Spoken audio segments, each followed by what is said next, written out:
So it is 6:31. I'm calling the meeting to order of April 8th. I'd like to welcome our vastly increased public. Thank you all so much for coming.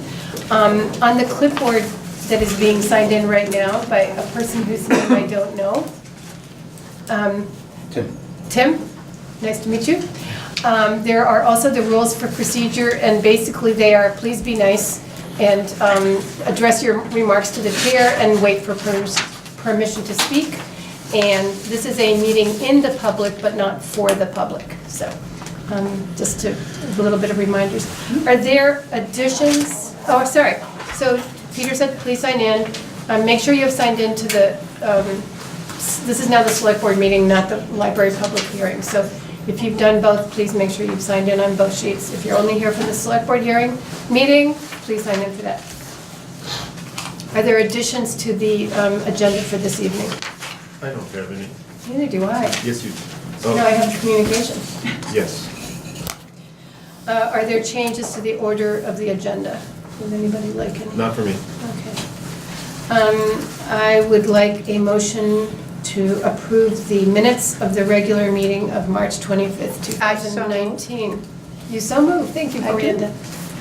Second. Richard is seconding. Thank you. Is there any discussion? All in favor? Aye. Dan Zumbruski, highway updates. Just the road, Mud. roughly, I- you know what, and been out working on them, and it's right this time of year, it's an ending battle trying to keep them smooth, so. Our worst road in town right now is probably, it's not really mud, it's just them big. Stage road? What we do is on stage road. I just want to say that I love the sign that says, all roads are muddy. Signature. Like, yeah. Just trying to give somebody a heads up what's gonna like. I liked it too. And a smile to our days. That's right. So, Little humor is but good that's for the about it, soul. I mean, our equipment, right now, we're servicing equipment, getting ready to, so I'm hoping the weather's gonna break. When we have to wait until noon before we can do any grading, you don't get much done in a day's time. So I'm hoping this rain's screwing us up right now, so as soon as it gets better, we'll be rolling dirt, trying to smooth some roads up. Any breakdowns, or you okay? We've been minor stuff, I mean, small stuff. I mean, this year's been a real expensive winter for us, repairs and breakdowns. So, Sand and gravel. yeah, my gravel, I think, after this week's warrant, I didn't really figure it up. We're just about probably out of gravel money right about now. Good timing. But I do have More probably significant. a couple 300 yards stockpiled at the shop, just in case something goes to hell on a weekend. So I do have a little gravel I can fall back onto, but. And I'm hoping to start setting some culverts here pretty quick. So, According to Peter, you have 15% left in your gravel budget, so that's a In pretty, who? 15% left in the, What's it in number? In a Yeah. number, roughly. probably a couple which is a thousand. pretty good Yeah. end of year, end of season. $6,820. We got a little ways to go. I'll Yep. burn that up in no time. Yeah. Matter of fact, I'll probably get it all burned up, because I got gravel slips now that hasn't been paid for yet, so. There you go. Yeah. There's been I wouldn't say a bad spring, but it's been a long, drawn-out one. And the cold spots are just starting to fester. So I guess that's a good word I can say, they're starting to fester. Fester. So, Festering spring. other than that, I mean, when we've got one machine and we get all these dirt roads, it takes time for us to get around. You know, and it's, you don't want to get one road graded and you have 2 or 3 spots that pop back out again, so. But they're rough, we'll get them. And I'll reiterate, they're better than any of our surrounding towns. Well, but They really are. They are. Your guys do a great job on we it. try to. Thank you. Sometimes it's a losing battle. Well, I hope you'll convey our appreciation to the guys, you know. They all know it. Well, I know, but doesn't hurt to say it again. Well, thank you. Thank you. That's about all I got, unless anybody got any questions. So I had asked Peter, a couple weeks ago, we talked about the projects that are upcoming, and I asked Peter to provide us a status of various grants and proposed purchases. I don't know if you had a chance to do that before I this did. meeting. I did. I had just enough time to put things together. So, a couple of, so this is partially in highway because most of it relates to highway. So we've already been awarded a structures grant for $175,000 plus a 10% match. Last week I put out an RFP. So the structures grant is to replace 2 undersized culverts on Carpenter Hill. And so I put out an RFP last week for that with a deadline of the 20th of May. We've had a couple of interested parties in that, but we'll actually wait and see once we get submittals on that. So, but I already have had questions and comments about it. Is that Vermont Trans? Yes, that's The grant? V-Trans, that's V-Trans, yep. We've also received a paving grant to do 1.6 miles on Weatherhead Hollow Road, approximately from the bridge at Center Road all the way down to Yaw Road. That's $144,000 plus a 20% match. We also have received a grants and aid grant. This is the second year in a row we've received this. This one is for $25,800 plus a 20% match. And then For what? so that grant is it's a incentive grant, and what it is for is to help towns bring certain hydrologically connected road segments up to the new standards of the municipal roads general permit. And so there's a section on Carpenter Hill Road that we got the grant for, that the road crew needs to do some ditching work, and unfortunately they're going to be dealing with a lot of ledge, and because of what Dan shared earlier, they're going to be cutting it very close to the deadline. Unfortunately, with this specific grant, it's one of those ones where if we don't use it, we lose it. Thankfully, on the positive note though, is even if they do only a portion of the work, we can get a portion of the grant. So there is that. So it really is going to depend on the weather and how quickly they're able to get their other work done. Because Dan's priority is getting the roads drivable versus getting more ditches fixed. So Peter, I have a question. Is there any possibility that that grant could have an extension, considering that probably all the people who have applied for that grant are facing similar constraints about the weather? That's an excellent question, and that was actually something I contacted the grant manager at the state about, actually at Wyndham Regional about last week, and unfortunately, no, there are no extensions allowed for the grants and aid grants. So when it expires, and if we've used it, then great, and if not, We haven't Don't. lost anything except for, yeah, I mean, so it's work that the road crew already has to do, is already required to do because of the municipal roads general permit. And what this grant does is it pays for the cost of materials. It doesn't pay for the labor of our road crew, but it helps towns do the work that we're already required to do, just do it sooner. Peter, have you updated the spreadsheet with this information? We have an ongoing spreadsheet with the I've asked him grant. to do it, I don't know. I have not had time in the past week since Sheila and I spoke about it last. But But you will. Yes, and then can I just, before you go on to projects? I'm gonna get, Another grant, there's 3 other grants. okay. And then I'll get to the We're gonna- types. Before you move on, can we just, what's the date that needs to be done by again, completion date? End of June. End of June? And, yeah, 30th of June. 30th of June, thank you. That's the of them? grants and aid? That's the grants and aid. And the then paving? The paving and structures grants, those are both October of 2020, but we're hoping to get them done this summer.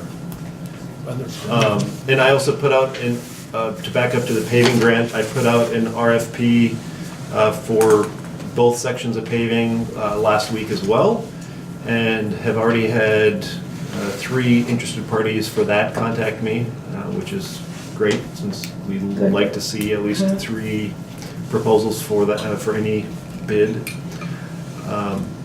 Also, not directly, but indirectly related to the road crew is, we've received this grant for doing a survey of the emerald ash borer within the town right-of-ways. So that was a $2,000 grant with a 50% match.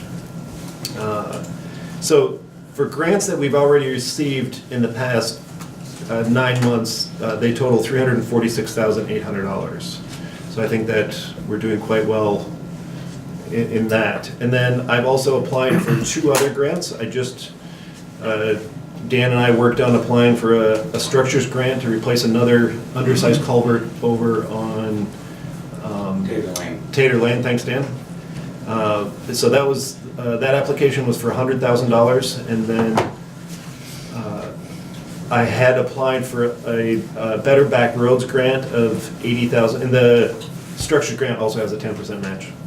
And then I also applied for a Better Back Roads grant of $8,000 plus a $20,000 match. I applied for that last fall, and the state has delayed the answer on that, so we're still waiting to hear about that, and that would help us perform our road survey for all of our hydrologically connected roads. Which is required. It is required, so even if we don't get the grant, we still have to do it. This would just help us pay for the grant, and we pay for the work. So my understanding of the paving of Weatherhead Hollow and the grants and aid, that is $211,250 worth of work for which the town has to pay $42,000, which is pretty good. I don't know what the first structures grant would be for the culverts on Carpenter Hill, so I didn't include that in that. So that would be $17,500 that the town would have to pay. So, yeah. That's really an impetus to get that done though. Yeah, so hopefully you'll have lots of good weather between now and June, Dan. Well, usually when you get one of them grants, if you get a 2-year window on them to get the job, to get it. The structures. Yeah, the structure or, And paving, the paving's the same way. Yeah, So, yeah, they The both quicker have, we get them done, the better off we are. right. so both of those were awarded last August, and so we Right. have until, technically till October of 2020 to get those completed. Okay. Any more questions? Thank you. Mr. Lemke, would you like to join us at the table? Gosh, I haven't done this in weeks. You've so You've been missed on us, right? vacation or something? That's exactly it. How many of you are here to hear about FEMA maps? I'm here I was here since 6. I'm Okay, here good. for All right, a so variety nobody's of here things. specifically for that, but I'll share things with both sides. Thank you. So FEMA, Federal Emergency Management Association, is revisiting and remapping some of the current flood insurance rate maps called FIRMs that were revised in 2007. And these maps show Guilford Special Flood Hazard Areas, SFHAs. And when we were going through all the stuff about the river corridors, you realize there are two, this has nothing to do with the state or the river corridor. This has things to do with FEMA and the Special Flood Hazard Area, which is the same ordinance that's been in place, or bylaw that's been in place since 1989. So I'm just going to read my notes and then we can take questions or whatever. This process of revisiting and remapping started with an introductory discovery meeting last November 27th in Turners Falls, Massachusetts, which I attended. And interestingly enough, the town of Guilford falls into two river watersheds. One is the Middle Connecticut River watershed, which they're remapping, and the other is the Deerfield watershed. So we happen to be, along with Vernon, the only two towns in Vermont that are under this remapping and revisiting right now. FEMA's working with a mapping group called Compass. This is the first time they've worked with them. The Compass people did the presentation using the attached PowerPoint slides, which I brought and leave with a copy for the select board. In the new effort, they will use more technically sophisticated topographic methods to hopefully better determine the boundaries of the special flood hazard areas, but they will not do any on-site field work in Guilford. So when we were talking about the river corridor, we were talking about the Agency of Natural Resources and people like John Brooker Campbell coming down to look at sites. That's not how FEMA operates. You put an application in, if you have a question to them, they come back to you that way, but they don't do much, if any, field work. under any circumstance. At the November meeting, I met with several FEMA reps and presented the issues we have with maps that show no base flood elevations. Base flood elevation is that part that in a special flood hazard area determines at what level you can build. So if a base flood elevation for Guilford is 600 feet, and we have a base flood, and we have a 1 foot above that, you could build at 601 feet or 201 feet or wherever, but that has to be determined. So that's called the base flood elevation. It presented the issues we have with maps that show no base flood elevations because our rate maps do not have the BFEs, the base flood elevations, represented on them. A lot of maps throughout the country do, but those are for different areas that are more flood prone than we are. I also presented the argument that some residents feel their properties clearly should not be in the SFHA, and the FEMA folks listened and made notes on the maps. So we had, when I went there, they had big maps of Guilford, and we took crayons or grease pencils and marked all the areas from Sweet Pond, the new dam being there, to areas along Guilford Center Road and Keachbrook and everything else that were areas that where people had questions. The next step for them, for FEMA, is to review what they learned from the meeting attendees and determine which towns are in most need of revisions. These findings will dictate their next steps. This will not be a quick process and certainly not a quick fix. There will be no more informational meetings about any of this, including their findings, until the summer of 2020. The full remapping process can take up to 5 years. I would say this is probably a minimum of a 3-year revision, if not 5. I doubt that Guilford will see many, if any, changes since we are in FEMA Zone A, which is the least vulnerable flooding category, and our maps were digitized in 2007. Many towns are still working with the old non-digitized paper maps. And I don't know if you've ever seen those or not, but they look like somebody gave a 2-year-old a blank piece of paper and a crayon and went like this, and then there's a bunch of dots, and those are supposed to be the houses. When in 2007, FEMA took those old firms, those old maps, and digitized them, and that's why some properties that weren't in prior to 2007 were all of a sudden in the special flood hazard area, because digitizing makes it more it makes FEMA more able to see the properties and where they are in relation to the streams or where they are to flooding areas. So that can work both ways. You know, when it's remapped, a better look can take you out, a better look can put you in. But until FEMA decides you're out, you're in, if you're currently in. All right, so make no mistake about that. You can't make a move just assuming that FEMA's going to revisit this and something will change. Many towns are still, I told you that, let's see. At the meeting, I lobbied hard for FEMA to include the base flood elevations on our maps, but they flatly refused. Determining base flood elevations is a time-consuming and expensive process, and they have more valuable, vulnerable areas to address. In Guilford, determining the base flood elevation on a property is the process that requires the services of a surveyor at the expense of the landowner, and I expressed has always been a difficult issue for residents to swallow, because in order to prove you're not in, you have to hire somebody's services.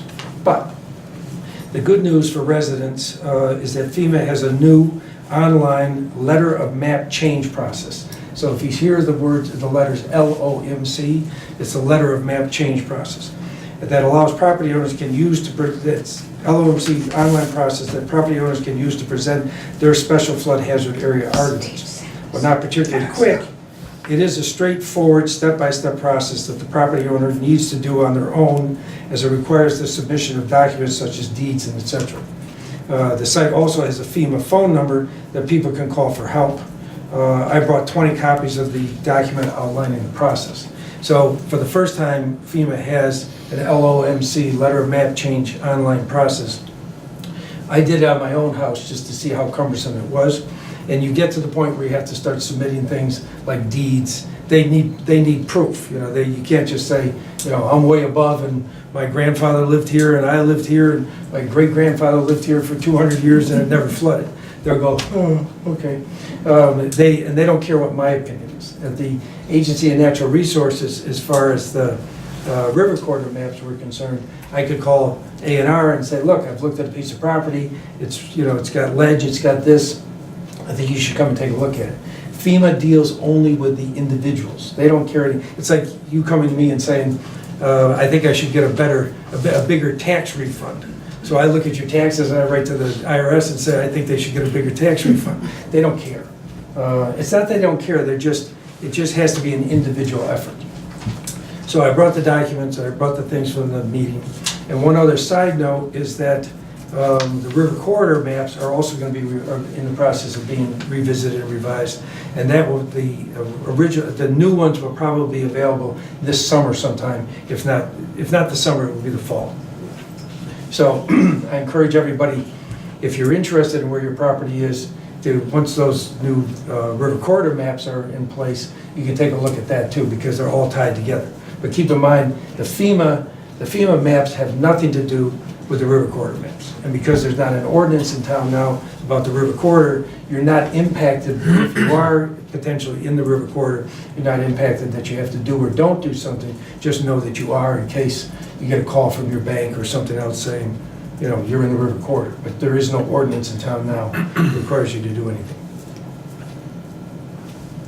Yes. Yes. Thank you. So I hadn't quite figured out how to ask this question, but in order for this information to be most helpful to residents, should there be something on the website that says, absent a river corridor ordinance, a floodplain, flood and fluvial erosion hazard ordinance, it is a property owner can find out if they are in the FEMA floodplain by filling out, I mean, would something like that be useful on the website, like? Yes, but I wouldn't commingle it at all with No, anything about the ordinance or anything but else. I think people are gonna get nervous that this is more, like we're trying to slide in the river corridor ordinance in another Yes, way. no. And so I wanna be So I real clear, think- we're I not think doing it's- that, but how do we help I residents? think what we should do is put something on the website that says, the FEMA maps, including the special flood hazard areas, incorporating the special flood hazard areas, are being revisited and revised. This could be a 3 to 5 year project, but FEMA has an online process. If you believe you should not be in the special flood hazard area, you can go through these steps. Because there's no sense in waiting. If you don't believe you're in, you can start the online process and see how it goes. You know, or you can wait 3 to 5 years and see if you're in or if something's changed or not. But in the meantime, like I said, if they think you're in, you can't do anything that's restricted now in that floodplain, I mean in that special flood hazard area, just because they might be revising. So I think, yes, I can work with Peter to put something. And the link should be on there. to Yeah, the links will be on there. The LOMC. Right. Yeah. Sorry, you can't do what? Like, you can't get a mortgage? No. The special flood hazard area is the bylaw that's been in place since 1989. And what it does is it's part of the National Flood Insurance Program, and it regulates, the town belongs to the National Flood Insurance Program, which means you have to have this. And part of the National Flood Insurance Program is so people get reasonable rates on flood insurance if they are located in the special flood hazard area. Okay. So you can build within the special flood hazard area, you just have to do it to code. You can't just, go down by the river and build something. It has to be at a certain level, and you have to determine the base flood elevation. But none of this has changed. This has nothing to do with anything recent, other than everything since 1989 was in place. 2007, they digitized the maps, and then now they're looking at revising and revisiting them with new, like LIDAR, which is a better look at topographic maps and things, so they can better determine elevations. So, if you've got a potential floodplain area here that's at 700 feet and your house is 1,000 feet, most likely the water is going to come down and run into that floodplain on the opposite side. So that's the kind of thing that you would be looking at, that they would be looking at. So, but that process, the letter of map change, is in place right now. And, I've got these documents that I can leave tonight. We'll put it on the thing, and then I can update, what the updates are and where they are, as things come through. But there won't be any public meetings at all until 2020, the summer of 2020. So if somebody's interested in one of these, feel free to take it. So the action is to work to just make this information available to residents. I've noted that. Okay.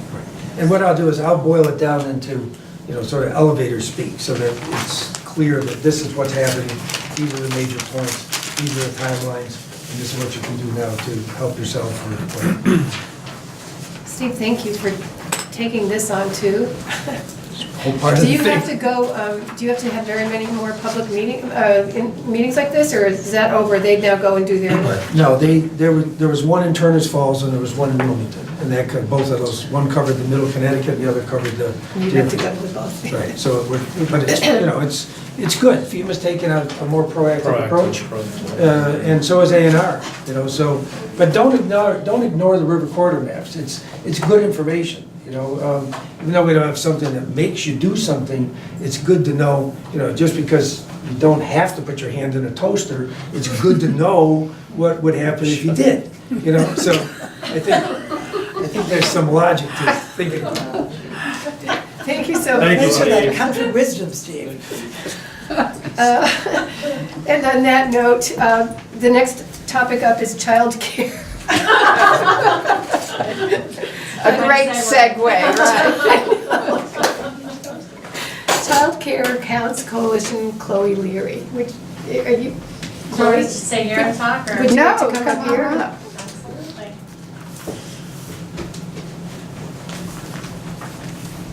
Is this good? Thank you. Welcome.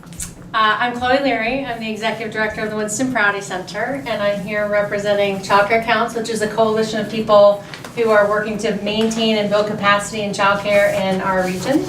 And April is the month of the young child in Windham County. We do a lot of celebrating, and the coalition felt like this was a really good opportunity to educate people about the impact of high quality, affordable, accessible childcare in the community.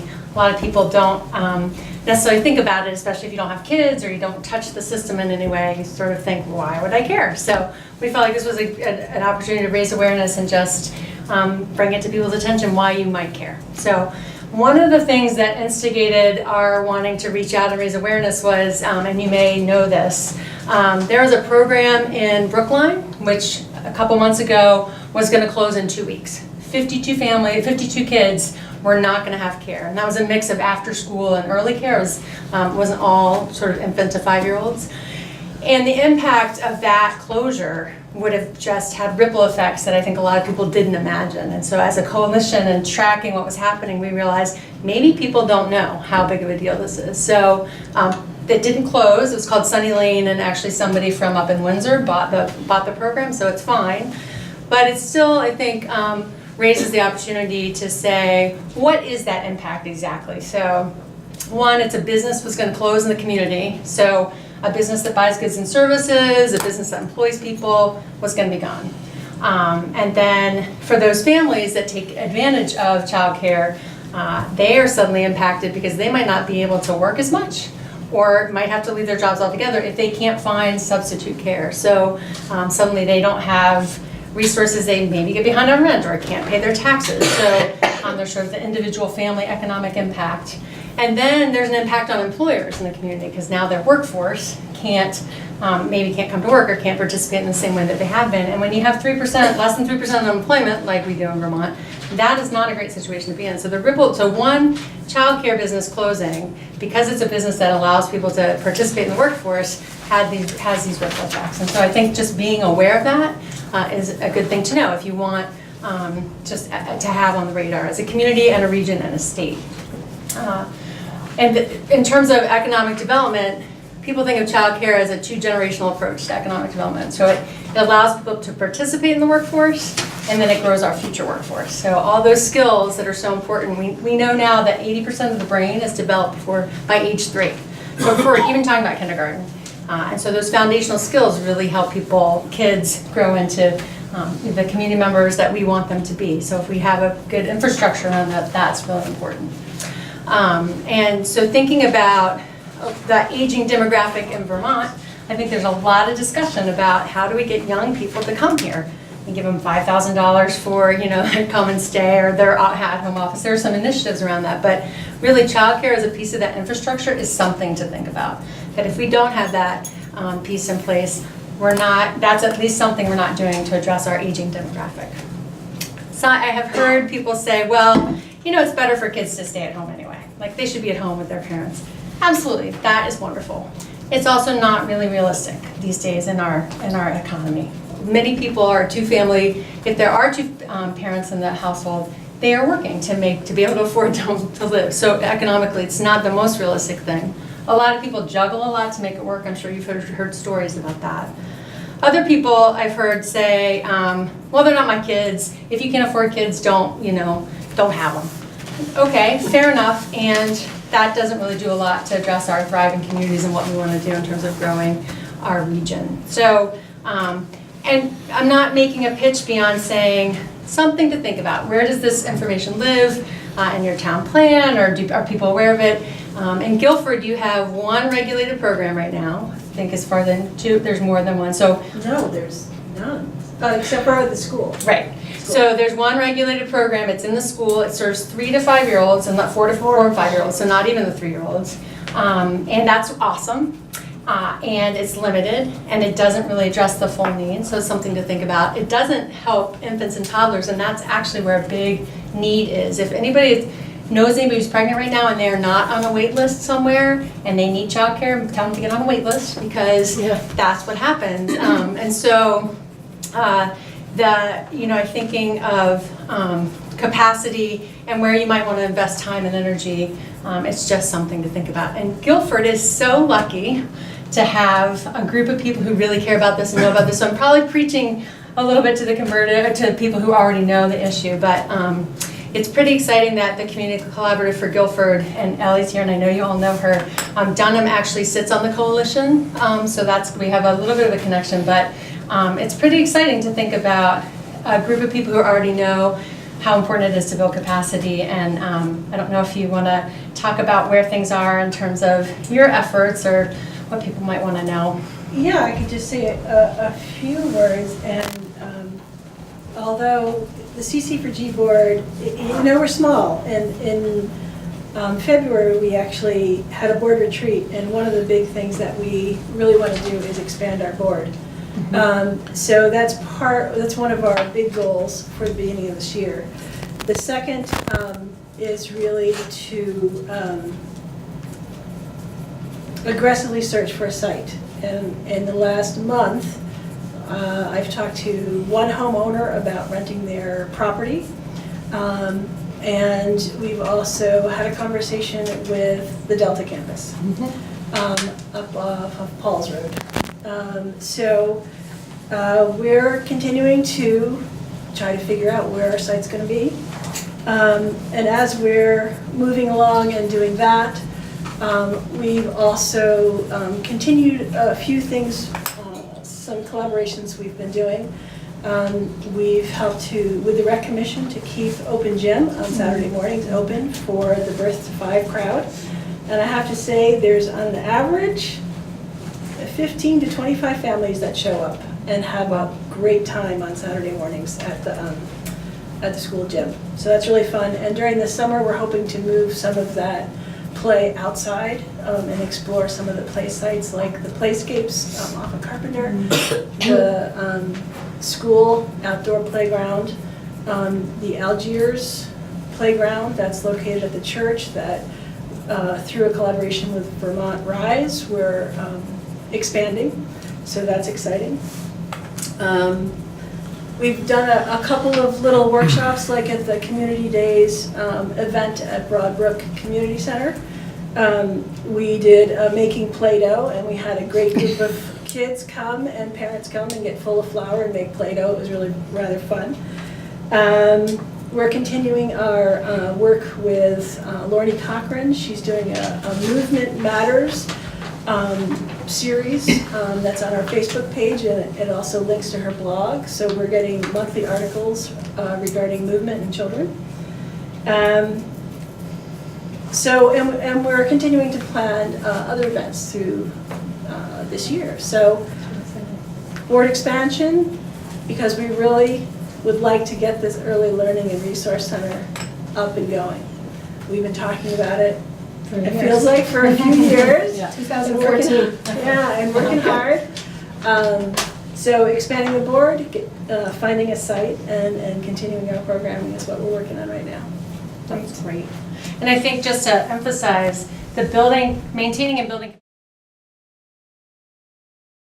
region. So, Brookline was a really vulnerable spot, but even in Brattleboro, even though we have a lot of programs and actually have folders of information, which you can look at at your leisure, if there's any part, it's a fragile system. And so if anything closes or if we lose capacity, that's going to be hard, and we actually need to build capacity. So something like looking for a space to open a program in Guilford, it sounds like you have lots of people who are here showing up at Open Gym, and not that that's necessarily a direct correlation of what interest you have, but I know you did a survey.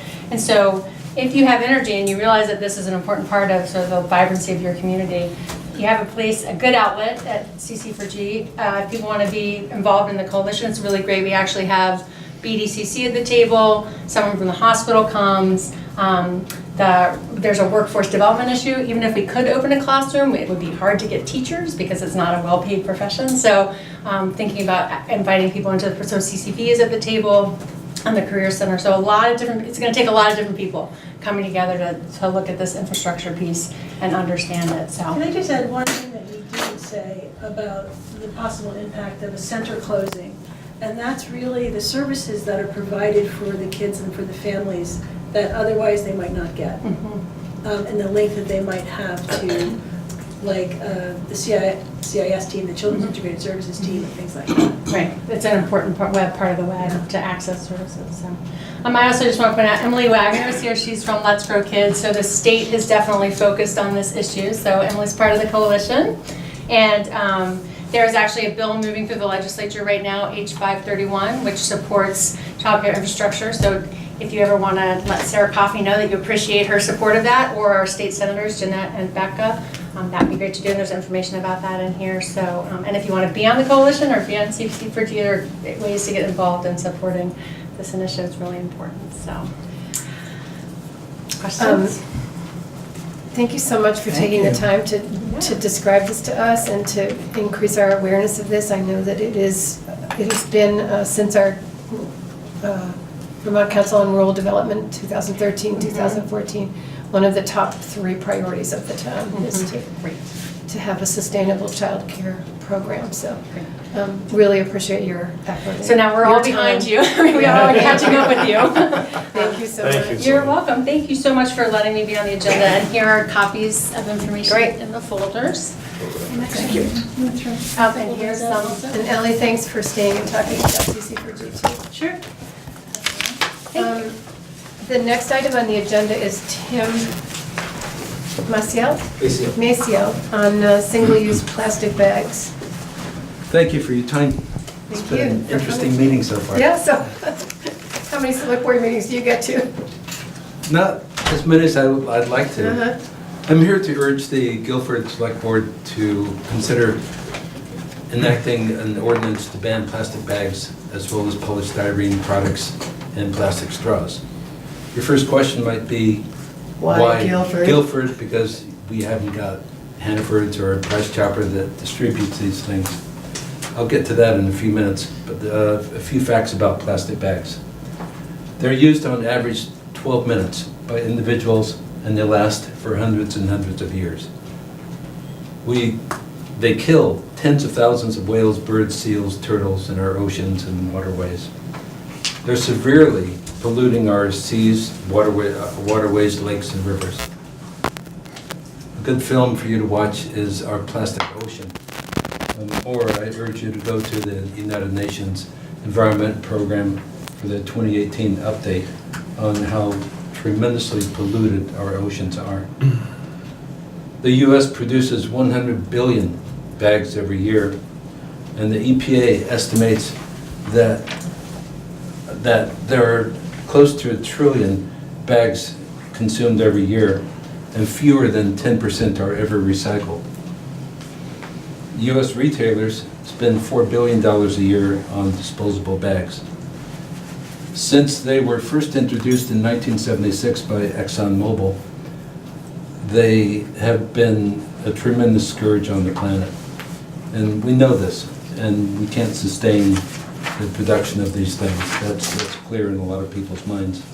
That's why many countries, as well as California and most recently the state of New York, have banned them.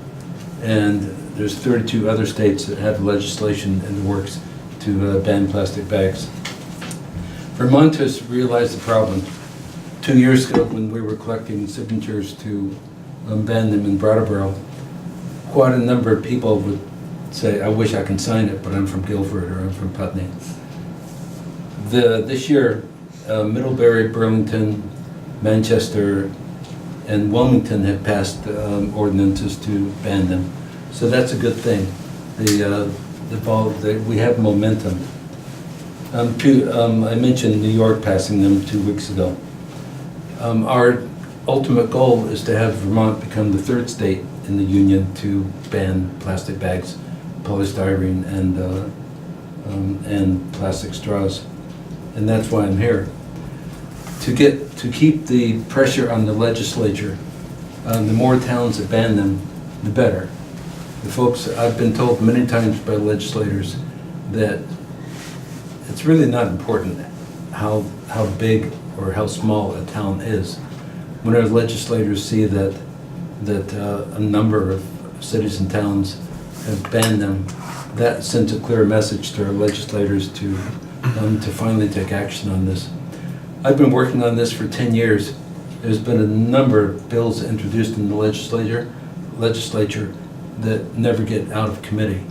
And that's why we have momentum going, and that's why I'm asking the Guilford Select Board to pass an ordinance to really keep that pressure on our legislature. Currently, in the House, there's House Bill 74, and in the Senate, there's Senate Bill 113 that have been introduced that you might want to track. And I'm just hoping that they get out of committee.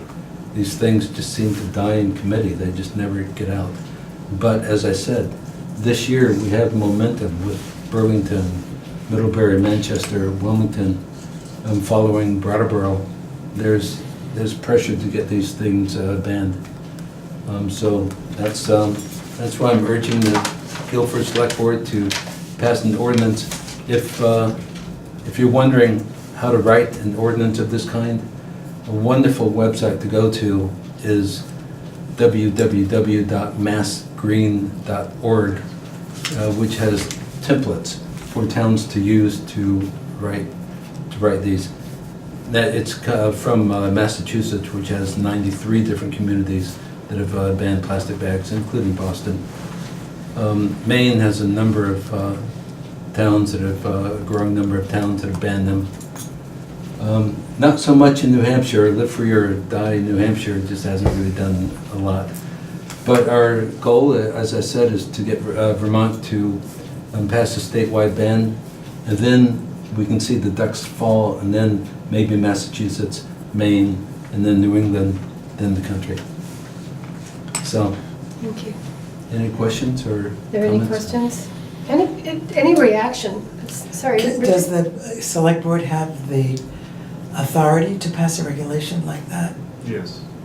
It It's would have to be as an ordinance. Has to be an Yeah. ordinance. As an ordinance. I mean, I think it would, in my opinion, would be mostly symbolic, because Right, we don't have anybody giving us plastic bags in Guilford. but to or- Tim's point, that Yeah. it would support the overall But I think it effort. would make, it would be a, It would be a a good good, symbolic very Yeah. good statement. but since we have so many people here tonight, I'm just curious what other, if Yeah, anybody what has any people's reaction reactions are. to this movement. Well, I'll share. I think what's happening to the oceans is terrible, and it's plastic bags, and it's even larger than that, but everything helps, right?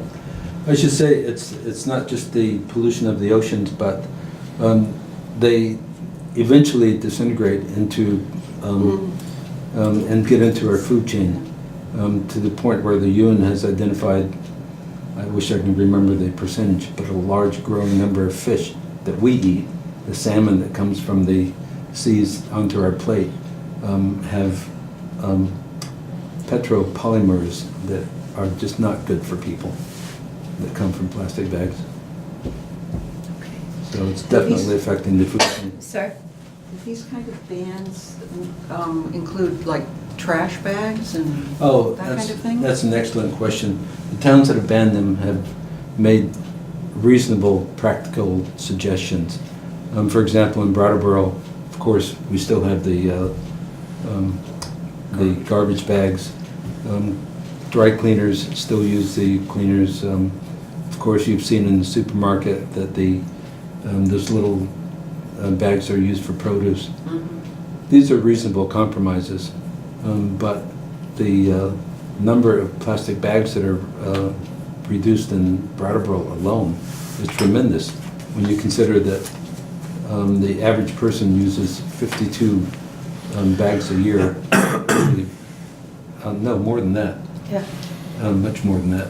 52 bags a week, I think, per person, times 12,000 people in Brattleboro. It adds up very quickly. So I think that, are there other questions, other reactions? Charlie? Yeah, Charlie Bannis. So you say this is mostly symbolic, the ordinance that I you think, would be... yeah, because we don't have any retailers who bag things. Or how would you even enforce the ordinance? I mean, it's a great idea. Yeah. To recycle or to do away with plastic, but I can't understand how the ordinance could, other than being a symbolic thing to present with other towns, how it could be enforced. I would say that it's been a seamless transition in Brattleboro. We haven't got a plastic bag police going around, but businesses have abided by it. And yet it's symbolic, but to be frank, it's also political. It's simply to send a message to Montpelier that, yeah, this is not going away. More and more towns are doing it. I'm hoping that if Guilford can pass an ordinance, next stop is Putney, and then Bellows Falls, and then keep it going. Charlie, that's really a good point. And maybe perhaps underneath your question is, do we want an ordinance if we can enforce it? Is that what you're, so Right. And I think education is more important than ordinance. As far as anything goes, I think you get better results if you educate people rather than demand that they do something. Yeah. So I think maybe it would be good to look at a couple of proposed drafts. Massgreen.org has Yeah. 92 different ordinances you can look at. Clearly, that's a lot of research. And see what they do to educate. And if it's something that it seems, I mean, then the select board could debate this at a future meeting, I think. Hang on. I think that we're not ready to take any action, and we need to consider, Charlie's point is very valid. Ellie? I can almost see Ellie's hand. I was just going to say, this would be Green Up would be a great opportunity to bring this up. And it could be an opportunity to educate at school in collaboration with the Green Up thing. Or even having something at the Broadband Community Center where we really meet and that's kind of like Green Up Central for the first Saturday in May.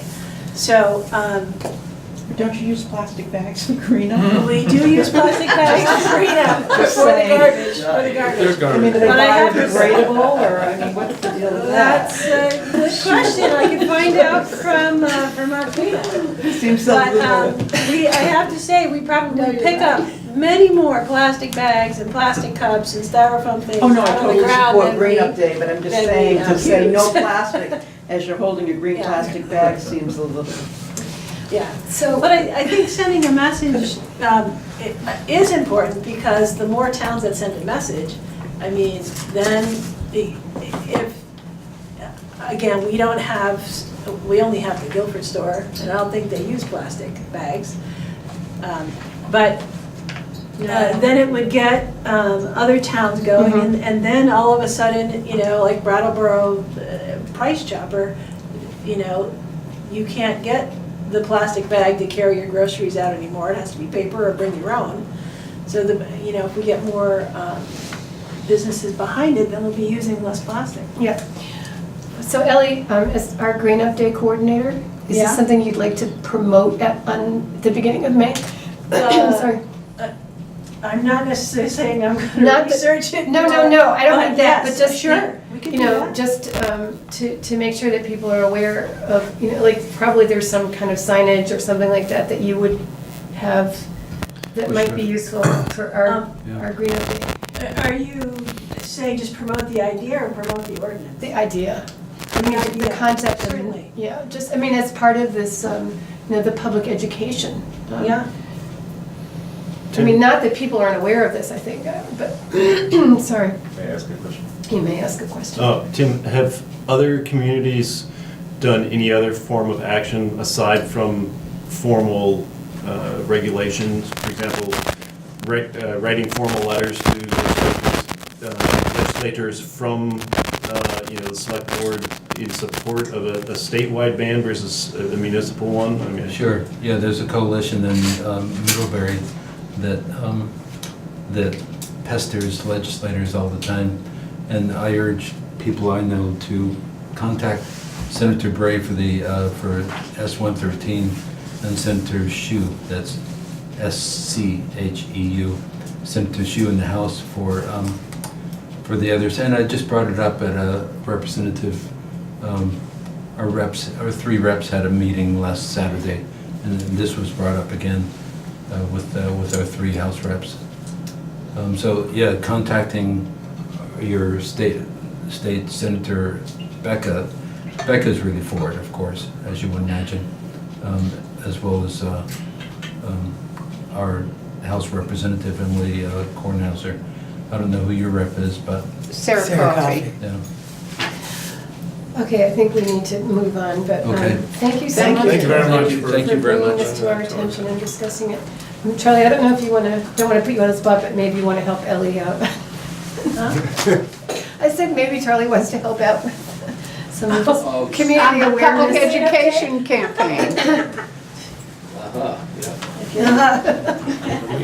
He's on it. So the next topic is our annual, so annually, the town has to adopt a local emergency management plan, which is this document that I've circulated to people. I'm just gonna complain and say that it has taken me hours and hours and hours to get here, and we're still not It done. shows. But, so there are a number of things that we need to do before we get to adopting this local emergency management plan.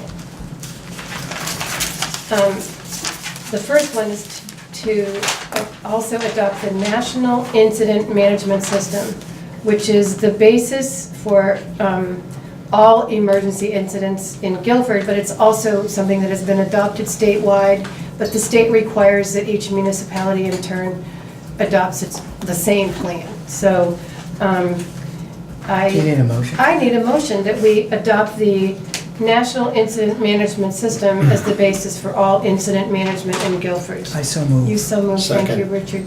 Gordon, thank you. Does anybody want to ask me any questions about the National Incident Emergency Management Plan? All in favor? Aye. It did put me in a stupor. Did reading it? I know, right? Excuse me. Guilford has an emergency management ordinance. Oh, wait, I have to sign this first. Actually, I'm going to sign this. So we have an emergency management ordinance, what I'm sure you've all read, but one thing that it doesn't say is what level of expenditures can the emergency management director authorize? And so, and this In a is. case of In emergency. case of an emergency, like DJs. Like in January of last year, when you guys came to the bottom of Melody Hill, I didn't have the authority to tell you to go ahead and do that work. We did, and the town paid, and thank you for taking us on trust and for being there. But we don't have that. We have never had that, and that is something that's been brought up in this. This is a new form. The previous forms have been local emergency operations plans, and this is emergency management. And so this year they've raised a lot of new issues. My proposal is, let me see, that we amend our emergency management ordinance to state that purchasing agents for emergencies be the select board, the town administrator, and the town treasurer in that order, and that emergency spending limits be set at, I have all this down, $5,000. And also, if there's anything, if any expenditure above or well beyond the $5,000 is required, that we would need to convene an emergency select board meeting to do so. No, does that explicitly need to, this latter portion, be included in there? Because technically you should, for any emergency spending, you should already convene a special select board meeting. Or in some cases, an emergency select board meeting. So maybe the last part doesn't have to be in the ordinance, but it has to be in this management plan. It just lays out step by step who's authorized to do what Sure. and what are the limits. So it has to be in the plan, but not in the The ordinance. second part has to be in the plan, and I put it in there, but it's not in our ordinance, so I would like a motion. Is that enough? $5,000 for an emergency? It gets us through I would. winching, you know, to trees and, you know, most of the emergency management is the swift water rescue, it's the first responders. It's not really, you know, it might be, even if Danny has to put in a new bridge or something like that, it's. Well, I was thinking of a major incident that might. I know, but I think it's probably enough. We haven't. You think it's enough? I do. And based on. Sorry, do you remember what your invoice was 2 years last January? It was like $2,000, $3,000? No. You want me to look it up? No, I mean, I did like. But you know, in talking, when we did our last tabletop, the last, I'll call it big tabletop exercise, in talking to some of the professionals who came down and supported that. from Sorry, other hang on, parts. everybody. What did you come? Joyce, what was it? Sorry, hang on, Joyce. Did you come up with a ballpark figure? I think it was 5, I would remember $2,000. I'll take that if you want. Actually, I remember saying to you, you didn't include the cost of the broken winch in that. Yeah. That's a. And you said that's a cost of operation. Anyway, to Gordon's point. So the only thing I want to just, on the $5,000 number, in having conversations with these people who came in to support this exercise, they definitely seemed to feel we needed a kitty, but the kitty didn't have to be overly substantial. That I think to the point that Sheila's making, that if there was a major expenditure that needed to be dealt with quickly, one, it's going to take time to get all these people together to take care of a major expenditure. That the $5,000 number, I think, gives that group enough latitude to do an initial quick decision, and anything greater than that, the select board would come together and have a conversation about it. So Okay, I'm satisfied. I'm very comfortable with that. Steve, One thing I would suggest is that, I think you want to say per incident or per occurrence or something like that, because right now, the way it's written, three separate groups can get $5,000. no, it's No. actually in that order. Yeah, Oh, okay. the way it is $5,000. actually All written, right, it's so just so Yes. it's not equal, 5,000, No. 5,000, 5,000. agreed. I'll move the amendment. Thank you, I'll second. thank you. Any more discussion? All in favor? Aye. Aye. Okay. Okay. Okay, now I have a local emergency management plan, which needs to be adopted. And I will say for the record, here's what's not in the plan, just so that everybody knows. We don't have pet shelters. And we don't have, because people have allergies, we have 3 shelters. We have a primary shelter, a backup shelter, and even the town I garden. mean, human shelters. For people, right? But because people are allergic to cats and dogs, and probably not goldfish, but we don't accept pets in any of these shelters. And I am still working, this is a work in progress, I'm still trying to figure out what other communities do. Brattleboro in February had the Route 9 flooded again, and 2 members of the Guilford Church came to, got permission from the Guilford Church to bring their pets there because they are members of the church. not because it was a Guilford emergency. And so Brattleboro doesn't accept them in their shelters. So I have got to get in touch with the Wyndham Humane Society and figure out what they do, but that's not resolved. I have talked to Bobby Howman at the Grange about speaking with Grange members about large animal sheltering, what they might counsel, because I don't know if this is something that's ever come up in Guilford, how people would like it to be managed. So those are ongoing topics. Did you want to contribute something? I think in previous emergency exercises, we've talked about putting, like dogs, for instance, at Jackie Gaines' house. Or She won't asking take them. She won't, okay. Because, I've talked to Jackie, I've talked to Marianne, I've talked to other people. People who have kennels don't want to just take pets because they don't know if they're going to bring in other diseases or something like that. So Okay, so that's it's not, I'm not willing to do it, it's she can't, you know. Yeah. So this is an open subject that, I think it's our priority to take care of our human residents, but it's still trying to figure out what to do about animals. So in terms of, let's say, cats and dogs, could a concerned citizen who loves cats and dogs, which is not me, I like them okay, but just, okay, well, that was the wrong preface. But I'm just thinking about what would really be needed for short-term shelter for cats and dogs, and whether, if there were a person with, a fenced-in yard that could handle. So, I just don't know what the scope of the requirements are. I don't either, and we've never really, in the years that I've done this, or Ron, I don't know. But I think, Veranda, one of your points is always neighbors looking out after neighbors. And I think if, hopefully we would have neighbors looking out after neighbors in that situation. Well, I imagine, but, if we wanted to raise awareness that this is a lack that we have, then the neighbors would even know to talk to their neighbors about. Have you checked with VLCT about, would they know anything? This isn't a about it? VLCT exercise, it's the Wyndham Regional Commission and the Vermont Emergency Management System, things like that, so. So with those an ongoing topic, Charlie? This is kind of an odd idea, I think, but would it be easier to have a special shelter for people with allergies? That way you could take your dog and cat with you to the shelter. So I'd like to say yes to that. I think it's a great, simple solution. If you, you have no idea how hard it is for me to get volunteers to run a shelter, as opposed to run 2 or 3 separate shelters. So when everybody starts volunteering in town to do all that, right now I don't even have an active emergency management director.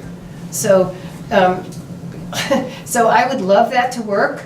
And if somebody wants to volunteer to help coordinate that sort of provision for a shelter, I'm all for it, believe me.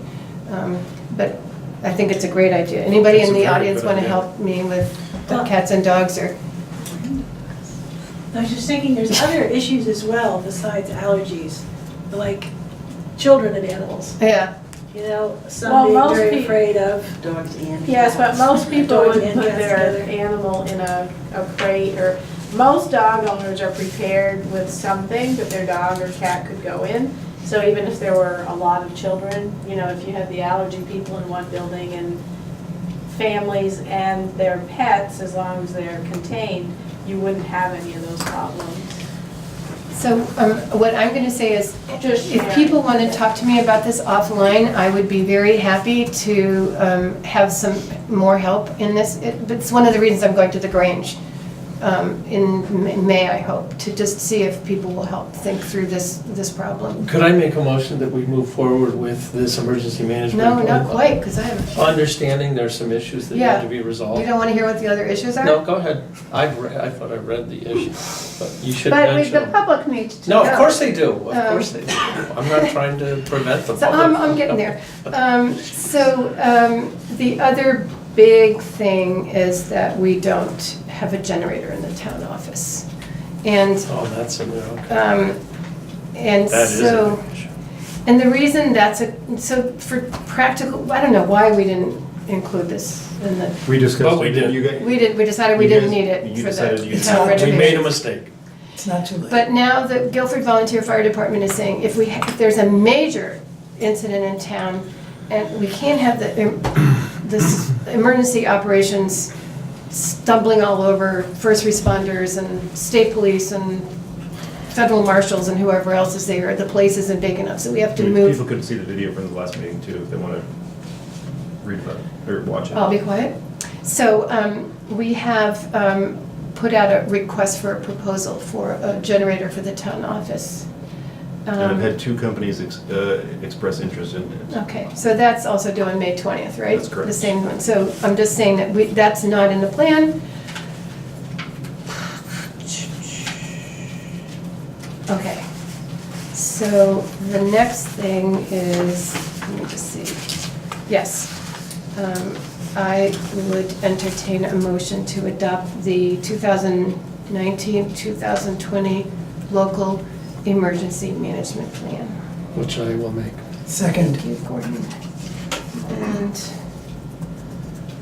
is there any discussion? She'll be on the website. It is, yeah, there's like 3 or 4 links. I don't know that we have the emergency, last year's, it's on there The last last year. year's And is when up this there. is uploaded, you know, That will be up. the emergency ordinance is on the website under ordinance and the plan. And there are also the National Incident Management System thing is on there. So there are lots, it says emergency services or something like that on the website, so it's all there. It just needs to be updated once this is passed. So let me just see if I have one more thing that I need to. Did we vote? No. All in favor? Aye. Aye. Thank you. Okay, so I'll have to sign this. I want to say one more thing, which is that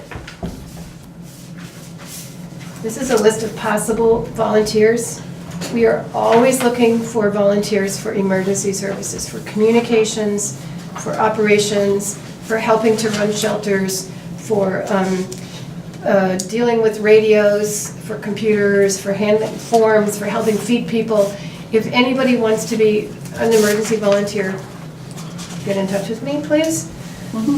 Sheila, question. Yes. Should we be actively soliciting people from different neighborhoods? I mean, like just putting out the call to different parts of town for people to, I think back in the 20th century, we had community meetings about emergency planning, and maybe at some point we could, I would be willing to help organize something Honey, like you should that ask. again. There's going to be a meeting on May 18th. 18th for volunteers at the Guilford Volunteer Fire Department. It's going to be kind of an orientation. Let's walk in and see what we need to do to get the Operations Center up and running. It'll be about 90 minutes. I promise coffee and donuts.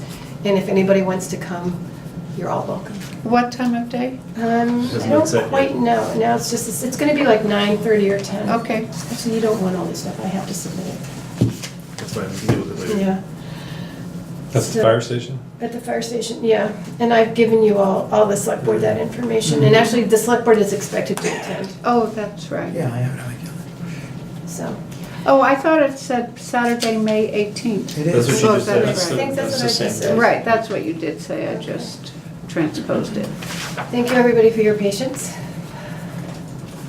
Next thing on the Thank agenda. you for all the work you've done on that. Thank you. I will be so happy to not be your default emergency management director.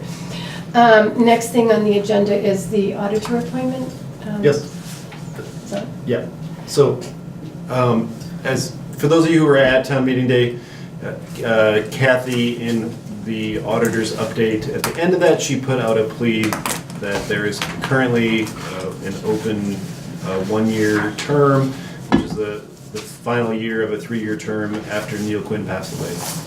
And so we typically have 3 auditors, and unfortunately, no one ran for that position. And so, because it's still vacant, Kathy put out the plea for volunteers. And surprisingly and very thankfully, we had 2 volunteers both of whom were very interested in it, both of whom were very well qualified, and one person had some professional experience that really is what Guilford needs at the moment, and that's particularly in graphic design, in particular in Adobe InDesign, which is the program that we use for developing our town report.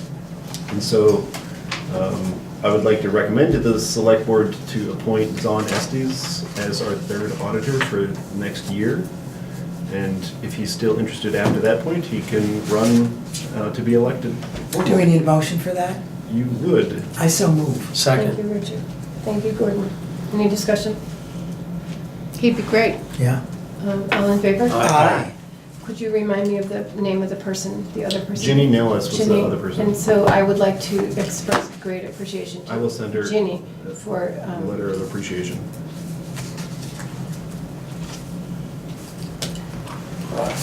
are we, where are you at Broadband, please? Yes, so this was postponed from last week, and let me just grab my notes here. So, a couple of weeks ago, 3 weeks ago now, I met with Laura Sibilia to discuss further movements on broadband, both within Windham County, but within the state as well. And she really feels that this is the first year, she's been working on this for 5 or 6 years now, and this is really the first year that there seems to be relatively broad support across the state that we need some changes within Vermont to enable everyone, regardless of where you live, whether you live out in the middle of nowhere or you live in one of the bigger towns, to have access to high-speed internet. For a whole host of reasons, whether it's because you own your own business and you want to work out of your home, or it's because your kids need it in order to do their schoolwork, or you want to watch movies and have fun on the weekend, whatever it is you want to do, to enable anyone, regardless of your level of income, to have reasonable price access to internet. Or where you live. Yes, and where you live. So, from as far as there's the practical evidence of talking to your neighbors and understanding that most of us don't have access to high-speed internet. Unfortunately, in writing legislation, they have to go off of the data that is submitted to the Vermont Department of Public Service by the service providers. And we can all debate on the legitimacy of that, and we don't need to do that now. And so one of the big things that the legislators want, she was sharing with me, is assistance in getting projects initiated within various communities. So for those of you who aren't aware, once again this year, legislation was proposed, which was House Bill 513 to support broadband deployment in unserved and underserved areas of Vermont, which is approximately, according to the data I was just referring to from the state, that's approximately 27% of the state either has no access to internet or has access that are less than the minimum federal standards. And those could be debated whether it's even considered adequate as it is. So the legislation is very long. I'm not going to read it all here, but part of what it does is it creates a number of different funds in order to help support communities to get access to broadband. Some of the funds are just one-time things to get it going, and others are longer-term funds. So it has moved out of committee now and has actually passed the House and has been moved on to the Senate, and they are pretty confident that it will get passed there, and our governor has also made it clear that if it passes that he would sign it. So and part of this thing that they're really excited about is that there is a broadband expansion loan program of $10.8 million. So this is not tax money, this is money that the government already has set aside to give loans to businesses who want to help provide access because unfortunately the major provider or providers in the state aren't taking the steps to provide access to people who don't have it or who are underserved. So it would also help spur the economy within the state as well. So we're slowly making headway on it, and it's not gonna, if it does get passed, it won't take effect until July 1st, and, but it's further progress. Thank you for that update. Peter, we have a fiber optics drive on our folder Yes. in communications on the drive, and it would be good if you would put your report in there, please. Okay, we'll do. I would like to beg the indulgence of everybody by saying that I did forget that I was going to bring up a quick topic on old business. So I would move to, I am moving that we include road safety audit project in the old business. Add that to the agenda. Would somebody please? I will second it Thank for you. You're so patient, thank you. All in favor? Aye. Okay, so I just quickly want to say that we need to have a public meeting in Algiers Village to discuss concerns about traffic safety issues so that we can report back to V-Trans. And I laid out what the agenda for the meeting should be. I would like 2 members of the select board to take the lead on making this community meeting happen and facilitating it, and Miranda has volunteered to be one of the select board people. I'll volunteer. You're so great, Michael, thank you. Will this also include the discussion out here, in front of the library? I think we're going to do a and whatnot? second one. So you're going to have We 2 have to do separate? 2, Good. yeah. Okay, I just want to make sure. both So have- this would be an agenda, a meeting facilitator, inviting residents, businesses, property I see. owners, Dan Zumbruski, members of the church, and the 3 nonprofits that are not the Friends of Just for Algiers Village. So Thursday evening, is that And so correct? Thursday at 5:30, 5. Oh, is there a date chosen? So it could be, because it's also a church thing, so it could be Thursday, the 9th of April at 5:30. No, the 9th of May. 9th of May at 5:30, or Saturday, the 11th of May at 4. So I put both of those dates, neither one of them works for me in terms of planning. The 9th doesn't work. You guys can decide. Okay. Okay, Would this the is just 11th be okay for you? You can plan this at a later date. And it doesn't have to work these 2 days? That's not a good, The church Saturday is at 4 hosting o'clock it. is not a good We time. want it, I so. would prefer a week evening. if Okay, possible, well, weekday. the 9th You won't can, work. yeah, so just, Okay, you no, can no, work with we can- Lisa on the date. So She could probably be flexible on the she could be somewhat flexible. But they have some board or something like that that's meeting that's very enthusiastic about this traffic safety thing. So anyway, that was it. I just wanted to, Sheila, yes, would I make a Chuck. comment? yeah.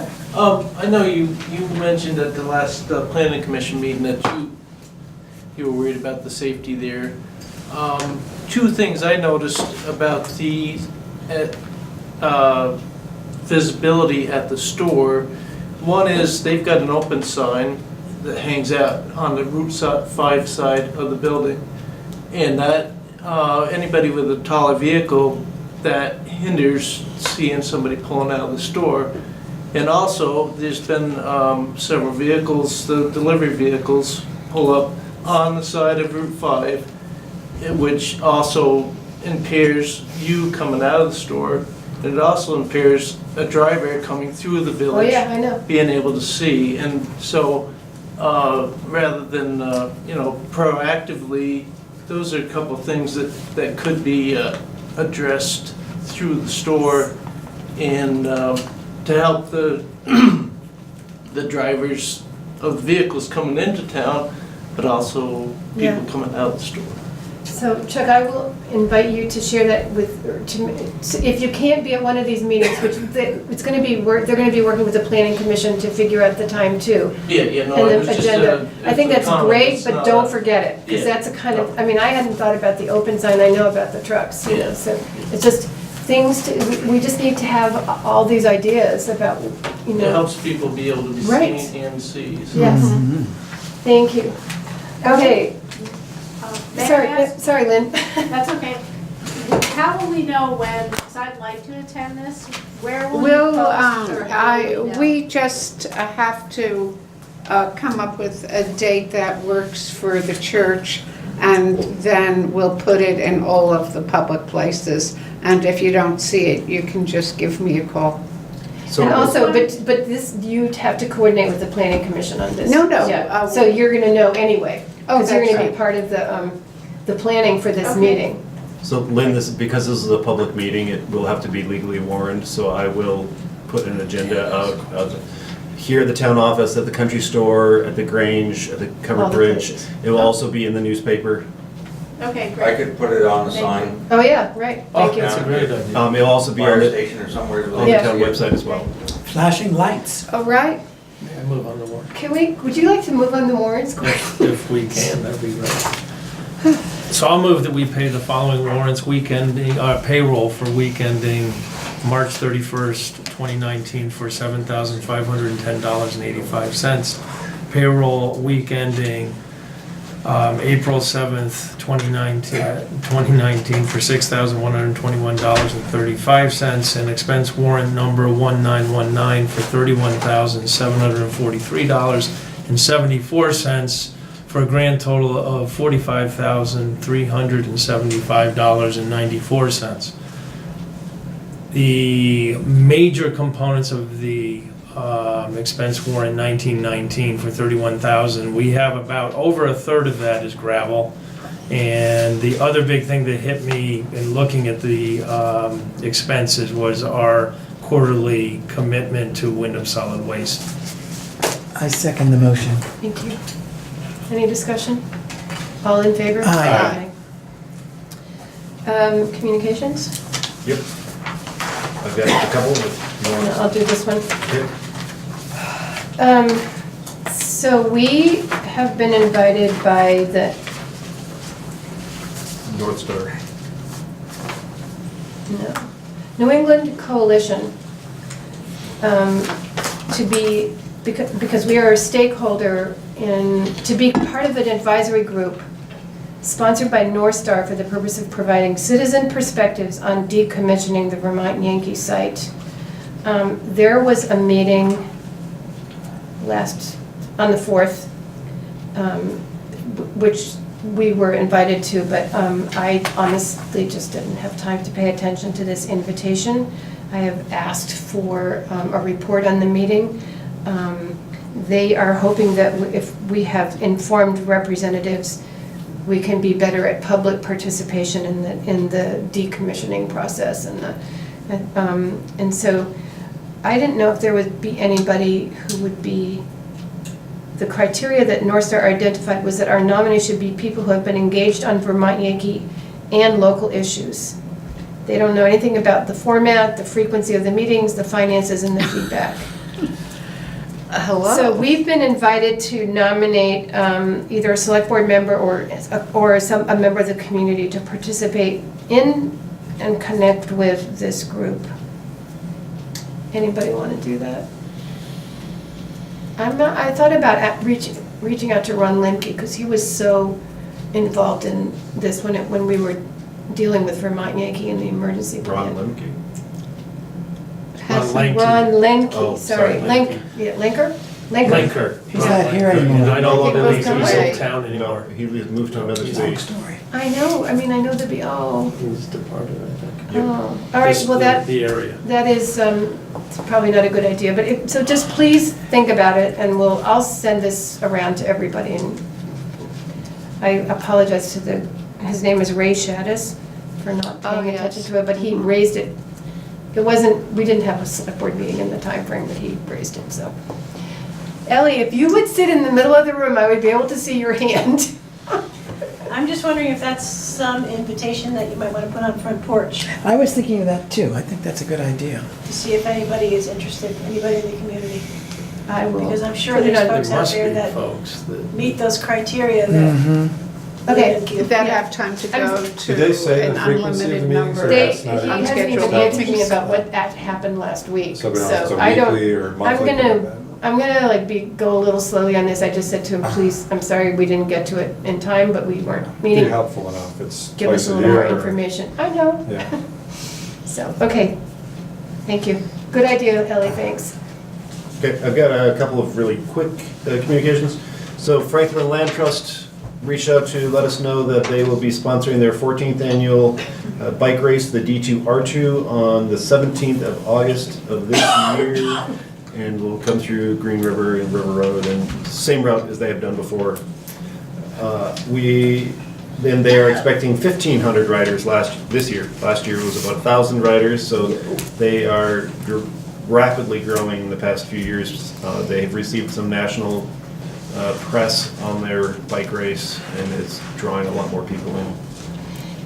And so, yep, they're going, each year they have responded to our request to make sure they pick up their signs and don't leave trash and all of those things. Dan, I don't know if you guys have noticed if they have been doing that, or? Yeah, they have. Okay. And also you got the Tour de Heifer coming up in June too. Yes, there's the tour, and there's also the Guilford Gravel Grinder on the 19th of May. Yeah. What's that? Oh, that sounds like It's fun. another Oh, a bicycle thing. another Oh, bicycle right. race that it's not quite a race, but they go and visit a number of different farms and have a specific route through Guilford, and they're all timed and a bunch of things. We had a meeting where somebody came and said, Last year. last year It where there was a last year. problem, was it because we were talking about maybe creating a lane so that they would allow traffic to passers? I think there were some issues There were. that needed to Do be you know who addressed. raised that issue? It was Gabby, Yeah, it was Gavin. because there were some issues about the bike riders are supposed to go in groups no larger than 5 at a time. And they were taking up the entire width of River Road and as well as at the covered bridge, and was making traffic, Vehicular. vehicular traffic difficult. So If we have the you gonna notes from respond to that last year's meeting, Yeah. they're probably in there. I Or remember. ask Gabby. So Yeah. when you respond, will you tell them that this Bring was those a concerns. They're not concern? looking for any response. I can respond, but Yeah, they're they not need looking to, for. yeah, they need to know that that was a concern that was raised. And that's why they And- came.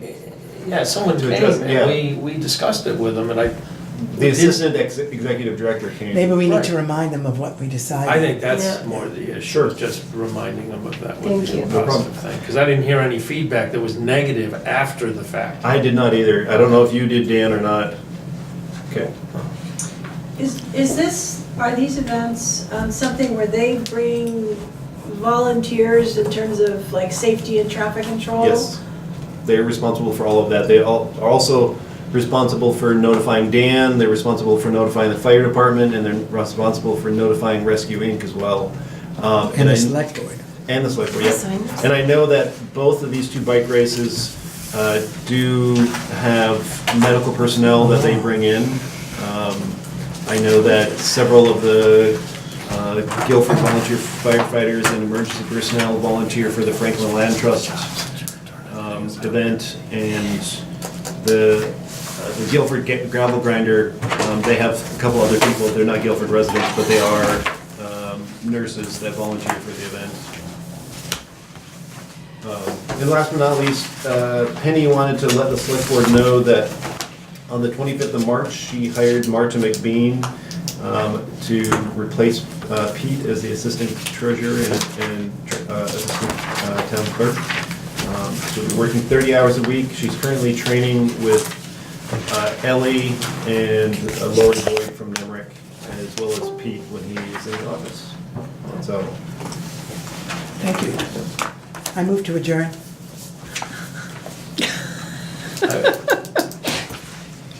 I would second that motion. If I can. Did you have something you wanted to You say? should. Is there some more discussion? All in favor? Aye. Aye. Would you like to Ian, I have a vote question also? for you. Hey, hold on, you want me to shut this Oh, camera off? the meeting is We're adjourned adjourned. at 8 o'clock. 7:59. Record.